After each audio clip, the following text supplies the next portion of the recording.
W news analyst, I am advocate Edgar Braganza once again with you. आज का जो topic है, president nominates Sudha Murty to upper house. आपको जो अभी पता चलेगा कि हमारा देश में राज्यसभा है, लोकसभा है, और लोकसभा का जो चुनाव है वो अभी जो होना है 1-2 महीने में होने वाला है। और जो लोकसभा में वो लोगों चुनता है, और जो राज्यसभा है उसका एक टेक्निकल ये रहता है कि हर जो भी चुना हुआ आदमी है उनके थ्रू से उनका वोट मिलता है। वो वोटिंग के थ्रू से, उस माध्यम के थ्रू से कैलकुलेशन करके फिर उनका एक रिप्रेजेंटेटिव वो लोग को राज्यसभा में रख सकते हैं।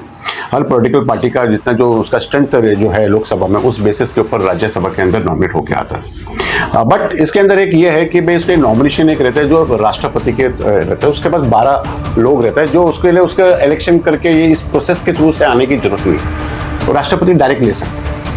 तो यहाँ पे आप लोगों को सपोज पता चलेगा, अगर नहीं है तो मैं आपको बता सकता हूँ कि सुधा मूर्ति जो है, उसका जो हस्बैंड जो है नारायण मूर्ति जो है वो फाउंडर ऑफ इन्फोसिस है, और उसका जो जवाई जो है, उसका जो बेटी का जो हस्बैंड है वो प्रधानमंत्री है यूनाइटेड किंगडम का। तो यूके का जो प्रधानमंत्री जो है वो उसका जो है जवाई है, और उसका नाम है ऋषि सुनक है।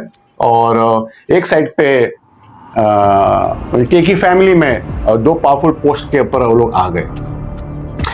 आज इस टॉपिक के ऊपर मेरे को कुछ ज़्यादा मुझे कुछ बोलना नहीं है इसके ऊपर, लेकिन वी होप कि राज्यसभा में तो बहुत सारे अच्छे बड़े बड़े लोग हैं वहाँ पे। पीटी उषा है, उसके बाद में वो क्रिकेटर भी है हमारा तेंदुलकर साहब भी है। तो ये क्या होता है कि ये लोग को वहाँ पे अपर हाउस में बिठा देते हैं हम लोग, लेकिन वो अपर हाउस में बैठने के बाद में उनकी जो आवाज है वो सुनाई नहीं देती। आपका जितने भी राज्यसभा का जो भी मेंबर जो है वो कुछ नहीं बोलता है, वो खाली सुनता है, देखता है और देखता है, और जो नीचे से एक बिल आता है वो पास होना है कि नहीं पास करने का उतना ही काम करता है।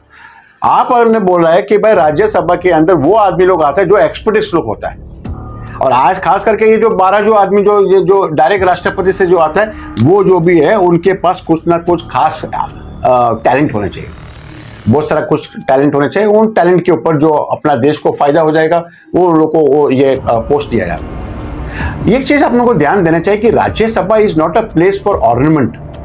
वहां पे हम लोग को बगीचा बनाने के लिए नहीं रखा है राज्यसभा, कि भाई कुछ अच्छा चीज जो है फूल आया वो फूल को डिस्प्ले किया, कुछ अच्छा आर्टिकल्स आया उस आर्टिकल को हम लोगों ने वहां पे डिस्प्ले किया। ये डिस्प्ले करने का जगह नहीं है राज्यसभा। डिस्प्ले करने का तो वैसे पद्मश्री वगैरह जो भी है बहुत सारे अवार्ड्स हैं, अब वो अवार्ड्स दे दो, वो लोग को ग्लोरिफिकेशन करना है, उन लोग ने अपना काम किया, कर दिया, फिनिश हो गया। राज्यसभा में अगर आता है आदमी तो उसका काम है कि कंट्रोल करना है लोकसभा को, क्योंकि लोकसभा में क्या होता है कि लोग जो है, बाबा साहब अम्बेडकर ने देखा है कि भाई लोग को अगर हम नीचे से सेलेक्ट करके आएगा, और इलेक्शन जब भी होता है किस तरह से आता है, कौन आ जाता है, क्या आता है, ये अपन को नहीं मालूम पड़ता है।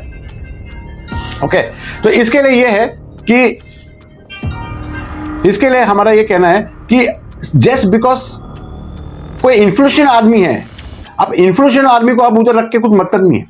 कल को मांगता तो टाटा बिरला ये लोग भी आ जाएंगे, और आएंगे रिलायंस भी आ जाएंगे, सब लोग आ जाएंगे, नो डाउट आना तो चाहिए, but whether there is any contribution from their end. Contribution मतलब पैसे की बात नहीं है, we don't want their money. पैसे से वो पोस्ट नहीं है, वो पोस्ट पैसे से नहीं खरीदा जा सकता।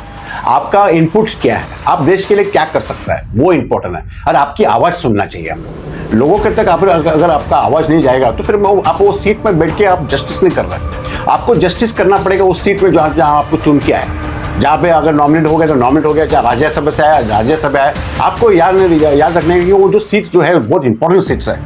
लाखों आदमी लोग उसके उस सीट के पीछे उनकी नजर रहता है, उन लोग ट्राई करना चाहता है, लेकिन वो लोग नहीं जीत पाता है कुछ भी कारण से। बहुत सारे कारण है, वो मैं दूसरा कोई विषय में ले लेगा कि क्या कारण है कि हम वहां पे पहुंच नहीं पाता है। बट इसका मतलब ये नहीं है कि भाई आपको अगर मिल गया तो उस पोस्ट को आप रिस्पेक्ट करना ही है, और आपका जो भी काम धंधा जो है वो आपको उसको बाजू में रखो, और आप वो पोस्ट में अगर आ गया तो आपको जस्टिफिकेशन करना है उस पोस्ट का, उस कुर्सी का आपको जस्टिफिकेशन करना है। ये नहीं कि भाई आपका कंपनी को क्या फायदा होने वाला है।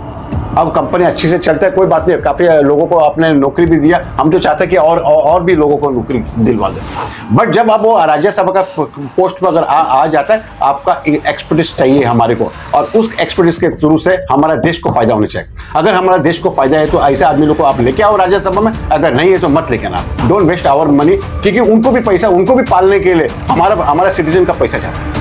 हमारा टैक्स का पैसा जाता है, उनको अगर पालना है तो हम लोग पैसा देते हैं। तो फुकट का कोई आदमी हमें वहाँ पे नहीं चाहिए। ये no doubt we have to see her performance over there, but वहाँ पे बहुत सारे जन हैं जो उधर चुन के गया और उन लोगों ने कुछ नहीं किया है।